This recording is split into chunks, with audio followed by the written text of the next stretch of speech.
Shalom Aleichem, dearest friends. Welcome to our Thursday night Mishmar.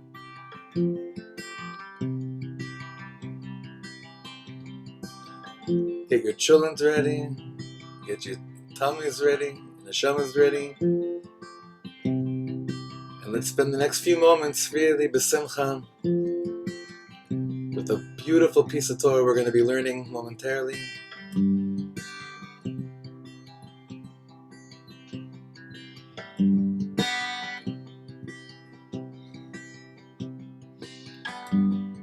Matovo alecha Yaakov, mishkenotecha Yisrael. Matovo alecha Yaakov, mishkenotecha Yisrael.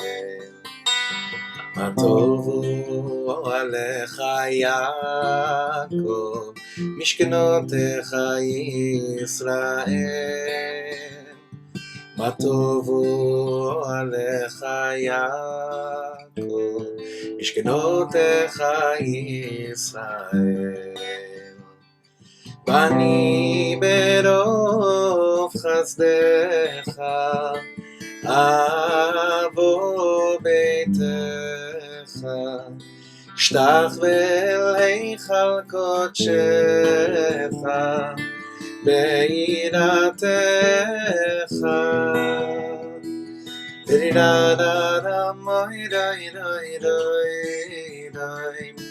Ai-da-i-da-i-da-i-da-i-da-i-di. Bum bum bum bee bum bum bum bum. Ai-da-i-da-i-da-i-da-i-da-i-da-i. Matovo alecha Yaakov, mishkenotecha Yisrael. Matovo alecha Yaakov, mishkenotecha Yisrael. Da da da da da da da da da da da da da.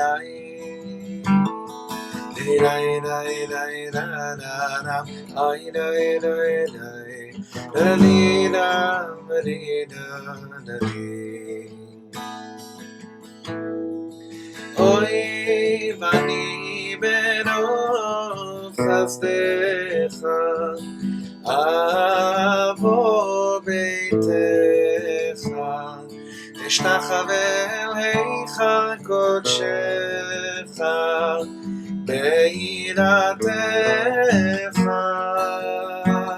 Da-da-da-da-da-da-da-da-da-da-da.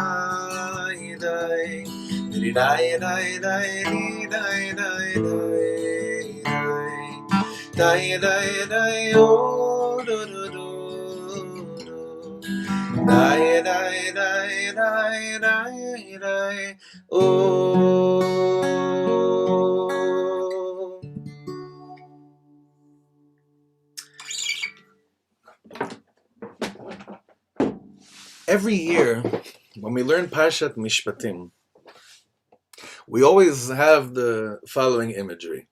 Last Shabbos was Parshat Yitro. Kolot ubrakim, sing voices, God descending onto Mount Sinai. There's all these amazing theatric visions that we could never imagine. And the general state of mind and heart that we're in is that it has to stay here. We have to stay on this high. Because anything less than this, going back down to this world, would be so not attractive. And then what happens right after we see voices? These are the laws, these are the sentences you place before them. We start talking about laws of slaves, laws of basically Baba Kama, laws of property damages, v'chulei. You're wondering why, what just happened here? And every year, that first word of the Parsha is basically the strongest, I would say, the clearest guideline to this world. Ve'ele ha-mishpatim, and everyone knows Rashi says ve'ele. When the word comes and says ve'ele and this and these, it's mosif al rishonim. This is being added on to what was. Eile, when you just say these are what you have to learn, it's poselet rishonim. It negates and disqualifies and says that whatever you knew until now is irrelevant, but now you're starting from scratch.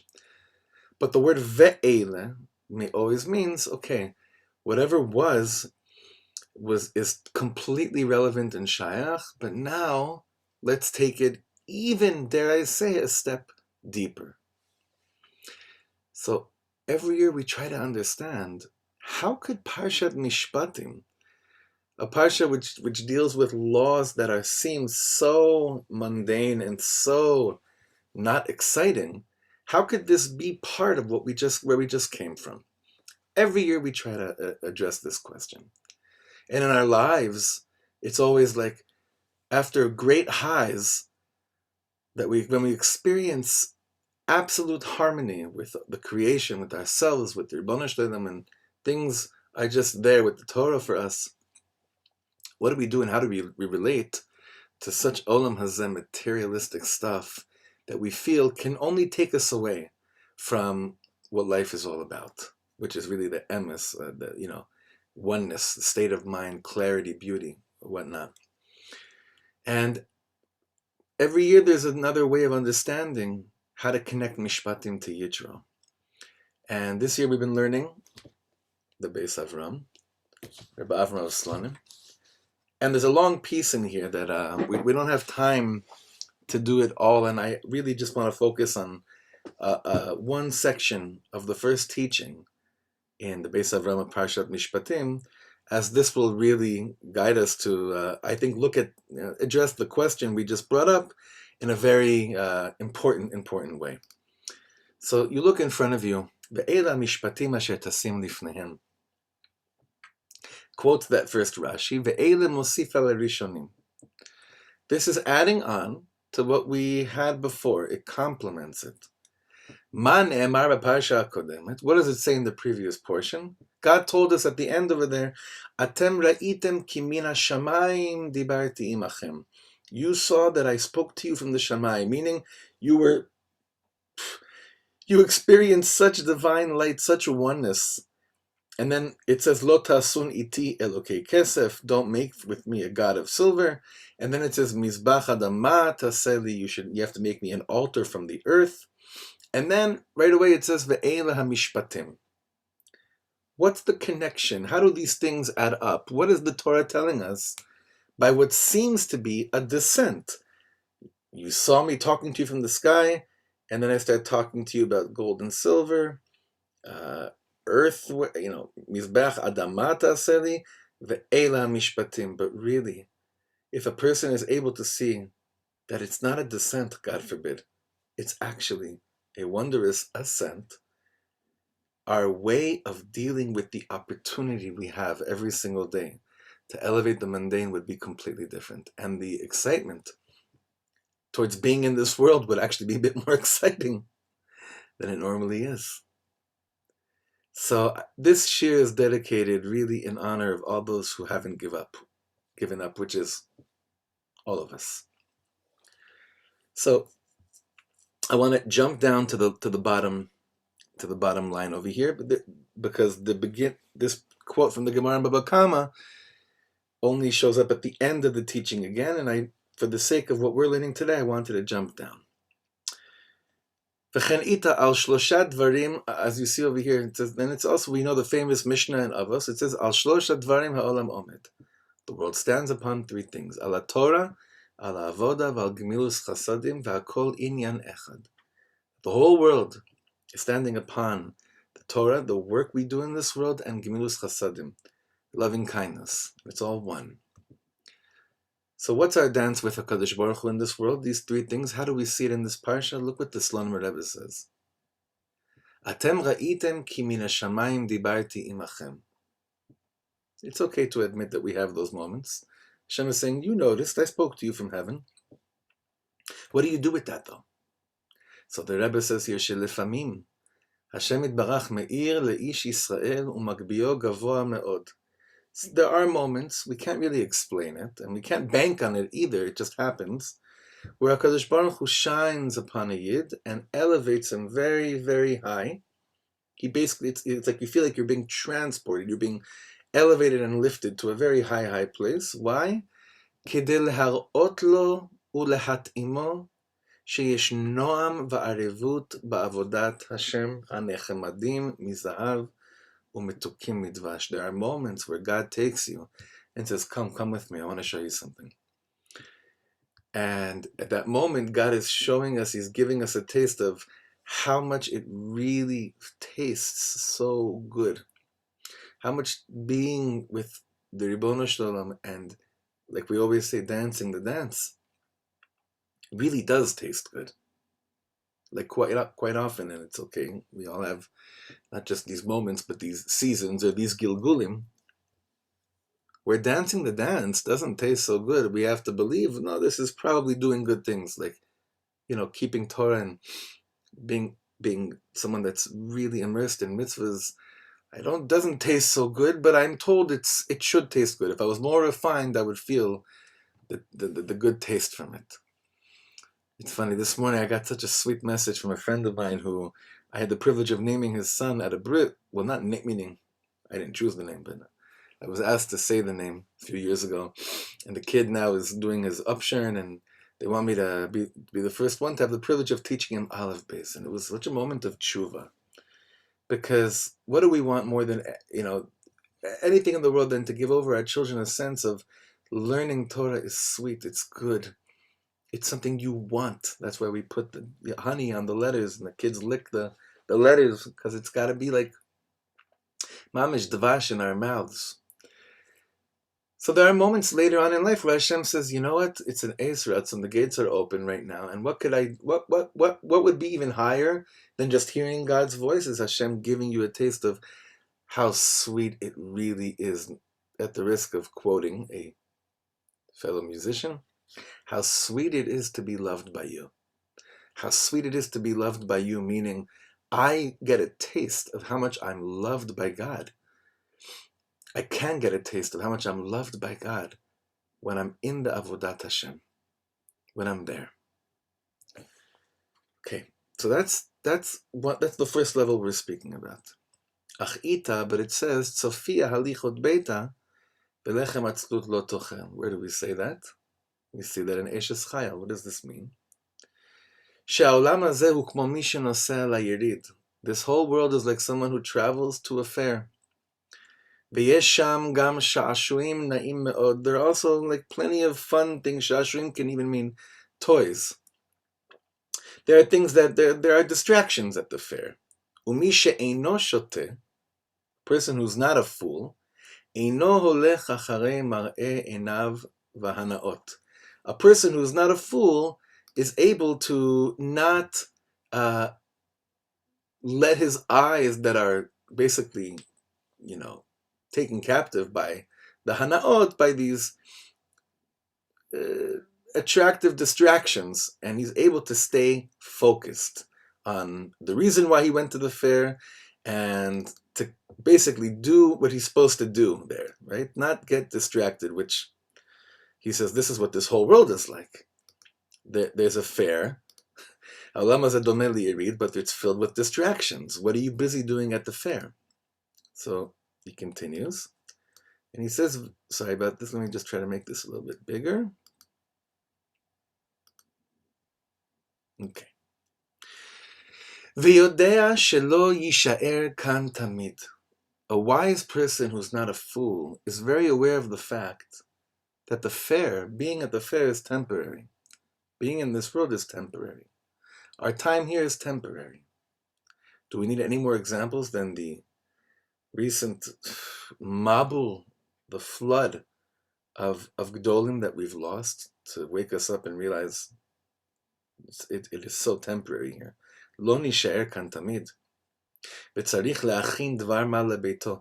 I gotta prepare something for my home. where my neshama lives, right? Beneath God's throne, tachat kisei hakavod. אבל השוטה אינו רוכש כלום, ושב לביתו ריקן כלעומת שבא. But the fool comes down, he basically spends time in the fair, in this world, and he's absorbed with all the distractions that are in front of him. He doesn't buy, he doesn't take stock of anything. He comes back completely empty-handed like he came down to the fair.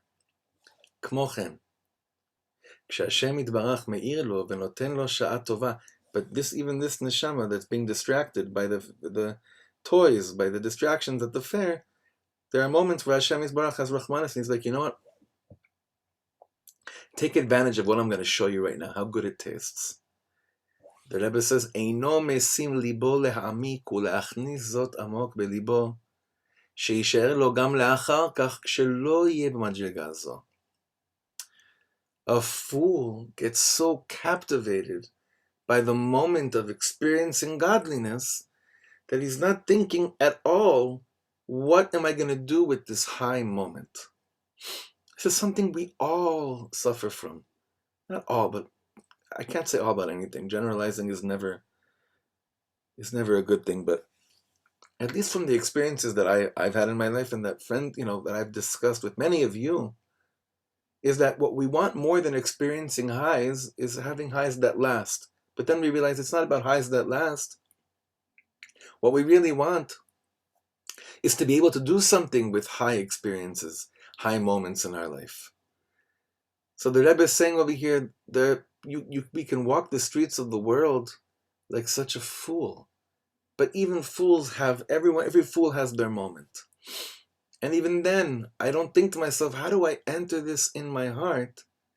That this moment of Mina Shamayim, Mishmata Koleh, like, I hear your voice, I hear Ribbon Shleilam, I hear your voice from the heavens. What am I doing with it? I don't know how to do anything with it. I don't know how to make it continue. Vezeu, he continues, Atem reitem, you saw what I'm all about at Har Sinai, and then right away the Torah says, Lo tasun iti, don't, what does it mean, don't make with me Elokei Kesef, Elokei Zav, Shelo tachshavu shetamid tiyu madrega zu. Don't think that you're always going to be on this level, and don't think that my ratzon is that you should always be on this high level of experience and of awareness. Rather, Mizbach Adama Taseli, make for me an altar made from the earth here. Could have just said Mizbach, but it says Mizbach Adama Taseli. Shezeu Ikar Retzon Hashem, Lasot lo Mizbach mi'inyanei Adama, to make an altar, to make a place for sacrifice from the most earthly things in the world. What does that mean? Be'inyanei Adama, be'et shehu bekatnut hada'at. When you are in a contractive, small, less high state of mind. Ube'et she'osek bidvarim megushamim, and rather while you are so busy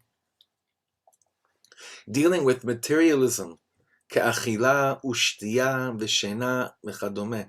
That's when I want a mizbeach, God's saying. I don't need a mizbeach while I'm talking to you. There's nothing to bring me.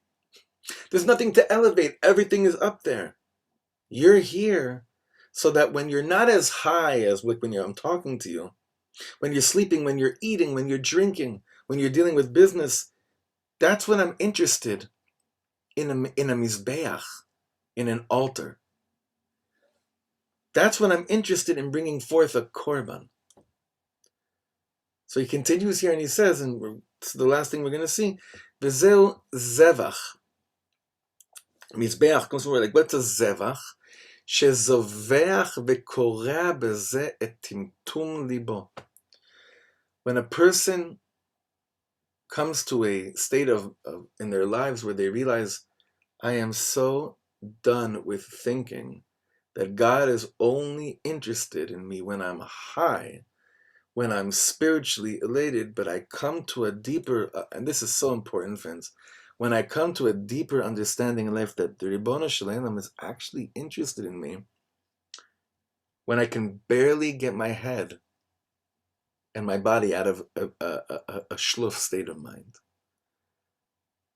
The Ribono Shel Olam is not interested to see what kind of Shlomo will emerge while I'm talking to him. The Ribono Shel Olam is much more interested what kind of Shlomo will emerge when he's not on Har Sinai.